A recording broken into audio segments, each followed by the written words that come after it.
ಶ್ರೀ ಗಣಪತಿ ಶಾರದಾ ಗುರುಭ್ಯೋ ನಮಃ.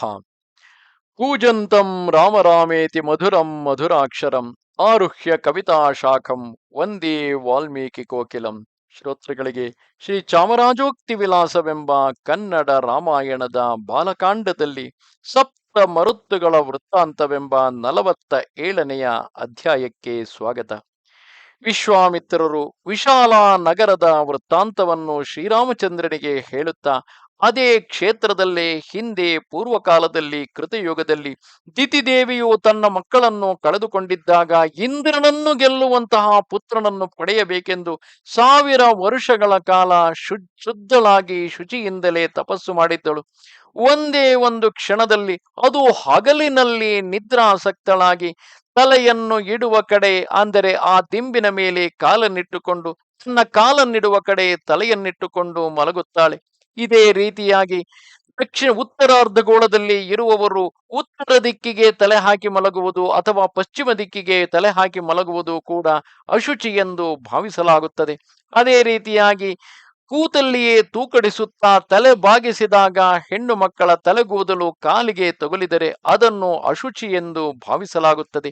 ಹೀಗೆ ಒಂದು ಕ್ಷಣದಲ್ಲಿ ಆಕೆ ಮಾಡಿದ ತಪ್ಪನ್ನೇ ಬಳಸಿಕೊಂಡು ದೇವತೆಗಳ ರಾಜನಾದ ಇಂದ್ರನು ಆಕೆಯ ಗರ್ಭವನ್ನು ಪ್ರವೇಶಿಸಿ ತನ್ನ ಬಲತಾಯಿಯ ಹೊಟ್ಟೆಯಲ್ಲಿ ಬೆಳೆಯುತ್ತಿದ್ದ ತನ್ನ ಶತ್ರುವನ್ನು ಕತ್ತರಿಸುತ್ತಾನೆ. ಕತ್ತರಿಸುವಾಗ ಗರ್ಭವು ಅಳಲಾರಂಭಿಸಿದಾಗ ಮಾರುದ ಅಳಬೇಡ ಅಳಬೇಡ ಎಂದು ಹೇಳುತ್ತಾ ಸಂತೈಸುತ್ತಾನೆ. ತದನಂತರ ಹೊರಗೆ ಬಂದು ತನ್ನ ತಾಯಿಯ ಎದುರು ತಾನು ಮಾಡಿದ ತಪ್ಪನ್ನು, ಆದರೆ ವಿಶೇಷವಾಗಿ ಆಕೆ ಅಶುಚಿಯಾದ ಕಾರಣದಿಂದಾಗಿಯೇ ಇದು ಸಂಭವಿಸಿದುದನ್ನು ತಿಳಿಸುತ್ತಾನೆ.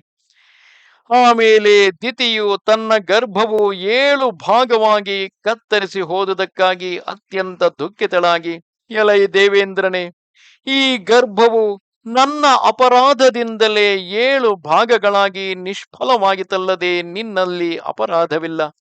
ಈ ಗರ್ಭದ 7 ಭಾಗಗಳು ಮರುತ್ತುಗಳೆಂಬ ದೇವತೆಗಳಾಗಿ 7 ಸ್ಥಾನಗಳಲ್ಲಿ ಸಂಚರಿಸುತ್ತಾ ದೇವಲೋಕದಲ್ಲಿ ಇರಲಿ. ಈ 7 ಭಾಗಗಳು 7 ದಿವ್ಯ ಸ್ವರೂಪಗಳುಳ್ಳವರಾಗಲಿ. ಅವರೊಳಗೆ ಒಬ್ಬನು ಬ್ರಹ್ಮಲೋಕಕ್ಕೆ ಹೋಗಲಿ, ಮತ್ತೊಬ್ಬನು ಇಂದ್ರಲೋಕಕ್ಕೆ ಹೋಗಲಿ, ಮೂರನೆಯವನು ದಿವ್ಯ ವಾಯುವೆನ್ನಿಸಿಕೊಂಡು ಸ್ವರ್ಗಲೋಕದಲ್ಲಿರಲಿ. ಮಿಕ್ಕ 4 ಮೂಡಲಾದಿಯಾಗಿ 4 ದಿಕ್ಕುಗಳಿಗೂ ಹೋಗಲಿ. ಈ ಕ್ರಮದಲ್ಲಿ ಈ 7 ಭಾಗಗಳು ಮರುತ್ತುಗಳಾಗಿ 7 ಸ್ಥಾನಗಳನ್ನು ಪರಿಪಾಲಿಸಿಕೊಂಡಿರಲಿ. ನೀನು ನನ್ನ ಗರ್ಭದಲ್ಲಿರುವಾಗ 7 ಭಾಗಗಳಾದ ಗರ್ಭವನ್ನು ಮಾ ರುದಹ, ಅಂದರೆ ಅಳಬೇಡ ಎಂದು ನುಡಿದೆಯಾದ್ದರಿಂದ ಲೋಕದಲ್ಲಿ ಇದರಿಂದ ಈ ಗರ್ಭದಿಂದ ಹುಟ್ಟುವ 7 ಮಂದಿಗೂ ಮರುತ್ತುಗಳು ಎಂದು ಹೆಸರಾಗಲಿ ಎಂದು ಹೇಳಿದಳು.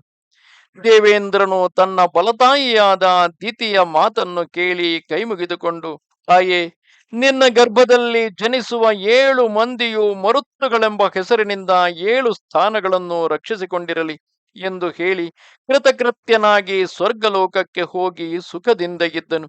ರಘುನಾಥ, ಈ ದೇಶದಲ್ಲಿ ದೇವೇಂದ್ರನು ತನ್ನ ತಾಯಿಯಾದ ತಿಥಿಯ ಸೇವೆಯನ್ನು ಮಾಡಿಕೊಂಡಿದ್ದರಿಂದ ಈ ಸ್ಥಾನವು ಮಹಾ ಪವಿತ್ರವಾದುದು. ಇಕ್ಷ್ವಾಕು ಎಂಬ ರಾಜನಿಗೆ ಆಲಂಬುಸ ಎಂಬ ಸ್ತ್ರೀಯಲ್ಲಿ ವಿಶಾಲನೆಂಬ ಕುಮಾರನು ಜನಿಸಿದನು. ಆತನು ಮಹಾ ಪ್ರಸಿದ್ಧನು. ಆತನು ತನ್ನ ಹೆಸರಿನಿಂದ ವಿಶಾಲಪುರಿ ಎಂಬ ಪಟ್ಟಣವನ್ನು ನಿರ್ಮಿಸಿ ರಾಜ್ಯವನ್ನು ಪರಿಪಾಲಿಸಿಕೊಂಡಿದ್ದನು. ಕೆಲವರು ಇದೇ ಈ ಕಾಲದಲ್ಲೂ ಇರುವಂತಹ ವೈಶಾಲಿ ನಗರವೆಂದು ಹೇಳುತ್ತಾರೆ. ವಿಶಾಲನಿಗೆ ಪ್ರಸಿದ್ಧನು ಬಲವಂತನೂ ಆದ ಹೇಮಚಂದ್ರನು ಜನಿಸಿದನು. ಹೇಮಚಂದ್ರ ರಾಯನಿಗೆ ಪ್ರಖ್ಯಾತನಾದ ಸುಚಂದ್ರನೆಂಬ ಮಗನು ಉದಯಿಸಿದನು. ಸುಚಂದ್ರನಿಗೆ ಧೂಮ್ರಾಶ್ವನೆಂಬ ಮಗನು ಜನಿಸಿದನು. ಆತನು ಮಹಾವಿಖ್ಯಾತನು. ಧೂಮ್ರಾಶ್ವನಿಗೆ ಸೃಂಜಯನೆಂಬ ಮಗನಾದನು. ಸೃಂಜಯನಿಗೆ ಪ್ರತಾಪಶಾಲಿಯಾಗಿ ಐಶ್ವರ್ಯವಂತನಾದ ಸಹದೇವನು ಕುಮಾರನಾಗಿ ಜನಿಸಿದನು. ಸಹದೇವನಿಗೆ ಅತ್ಯಂತ ಧರ್ಮಾತ್ಮನಾದ ಕುಶಾಶ್ವನೆಂಬ ಮಗನು ಜನಿಸಿದನು. ಕುಶಾಶ್ವನಿಗೆ ಅತ್ಯಂತ ತೇಜಸ್ವಿಯಾದ ಸೋಮದತ್ತನೆಂಬ ಕುಮಾರನು ಹುಟ್ಟಿದನು. ಸೋಮದತ್ತನಿಗೆ ಕಾಕುಸ್ಥನೆಂಬ ಪುತ್ರನು ಜನಿಸಿದನು. ಈ ಕಾಕುಸ್ಥನೆಂಬ ಪುತ್ರನ ಕಾರಣದಿಂದಾಗಿ ಇಕ್ಷ್ವಾಕು ವಂಶದಲ್ಲಿ ಹುಟ್ಟಿದ ಶ್ರೀರಾಮನೇ ಆದಿ ಎಲ್ಲರಿಗೂ ಕೂಡ ಕೆಲವೊಮ್ಮೆ ಕಾಕುಸ್ಥ ಎಂದೇ ಸಂಬೋಧಿಸುವ ಪದ್ಧತಿ ಇದೆ. ಕಾಕುಸ್ತನಿಗೆ ಕೆಲವೊಮ್ಮೆ ಕಕುಸ್ತನೆಂದು ಈ ರಾಜನನ್ನು ಹೇಳುತ್ತಾರೆ. ಕಕುಸ್ತನಿಗೆ ದೇವೇಂದ್ರ ಸಮಾನನಾಗಿ ಪರಾಕ್ರಮಿಯಾದ ಸುಮತಿ ಎಂಬ ರಾಜನು ಜನಿಸಿ ಈಗ ವಿಶಾಲಪುರಿಯಲ್ಲಿ ರಾಜ್ಯವನ್ನು ಆಳಿಕೊಂಡಿದ್ದಾನೆ. ಇಕ್ಷ್ವಾಕುವಿನ ಕೃಪೆಯಿಂದ ವಿಶಾಲಪುರಿಯ ಅರಸುಗಳೆಲ್ಲರೂ ಧರ್ಮಾತ್ಮರಾಗಿ ಅತಿ ಪರಾಕ್ರಮಿಗಳಾಗಿ ದೀರ್ಘಾಯುಷ್ಮಂತರಾಗಿರುವರು. ಇದೀಗ ಈ ದೇಶದ ವೃತ್ತಾಂತವು. ರಘುನಾಥ, ನಾವು ಈ ರಾತ್ರಿ ವಿಶಾಲಪುರಿಯಲ್ಲಿದ್ದು ನಾಳೆ ಜನಕರಾಯನ ಪಟ್ಟಣಕ್ಕೆ ಹೋಗಿ ಆತನನ್ನು ನೋಡಿಕೊಂಡು ಬರೋಣ ಎಂದು ವಿಶ್ವಾಮಿತ್ರನು ನುಡಿದನು. ಆ ಸಮಯದಲ್ಲಿ ವಿಶಾಲಪುರಿಯಲ್ಲಿದ್ದ ಸುಮತಿ ಎಂಬ ರಾಜನು ವಿಶ್ವಾಮಿತ್ರ ಮುನೀಶ್ವರನು ಬಂದ ವೃತ್ತಾಂತವನ್ನು ಕೇಳಿ ತನ್ನ ಪುರೋಹಿತ ಬಂಧುಗಳ ಸಹಿತ ಎದುರುಗೊಂಡು ಅಭಿವಂದಿಸಿದನು. ಅನಂತರ ಅರ್ಘ್ಯ ಪಾದ್ಯಾದಿ ಸತ್ಕಾರಗಳನ್ನು ಮಾಡಿ ಕುಶಲ ವಾರ್ತೆಯನ್ನು ಕೇಳಿ ಕೈ ಮುಗಿದುಕೊಂಡು, ಮುನೀಶ್ವರನೇ, ನಿಮ್ಮ ಬರುವಿಕೆಯಿಂದ ನಿಮ್ಮ ಕೃಪೆಗೆ ನಾನು ಪಾತ್ರನಾಗಿ ಧನ್ಯನಾದೆನು.